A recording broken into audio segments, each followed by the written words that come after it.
ఓవరాల్గా ఒకే మాట అన్న, కంప్లీట్గా థియేటర్ మొత్తం బ్లడ్ బాత్ చేశాడు. ఆ లెవెల్లో ఉంది సినిమా అయితే. Last 30 minutes peaks blood blood blood blood మొత్తం బ్లడ్.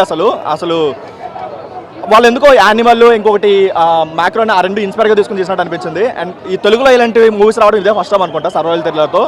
అండ్ వాళ్ళు ఏదైతే ఆడియన్స్కి ఒక ఎక్స్పెక్టేషన్ సెట్ చేశారో, ఫస్ట్ హాఫ్ మొత్తం ఒక ఇన్వెస్టిగేషన్ ఉంటుంది, సెకండ్ హాఫ్ సర్వైవల్ ఉంటుందో వాళ్ళు ఏదైతే సెట్ చేశారో ఆ పెట్టిన ఎక్స్పెక్టేషన్కి అయితే రీచ్ అయ్యారు. కాకపోతే మనం ఏదైతే హిట్ 1 హిట్ 2 అది మంచి గ్రిప్పింగ్ థ్రిల్లర్స్ కదా, సో అలా ఎక్స్పెక్ట్ చేసి వస్తే మాత్రం డిసప్పాయింట్ అవుతారు.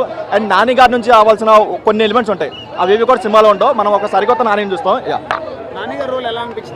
బాగా చేశాడు, కంప్లీట్గా వన్ మ్యాన్ షో, ఫస్ట్ నుంచి లాస్ట్ వరకు మొత్తం వన్ మ్యాన్ షో. ఆయన క్యారెక్టర్ గురించి సినిమా తీసినాడు అనిపిస్తుంది.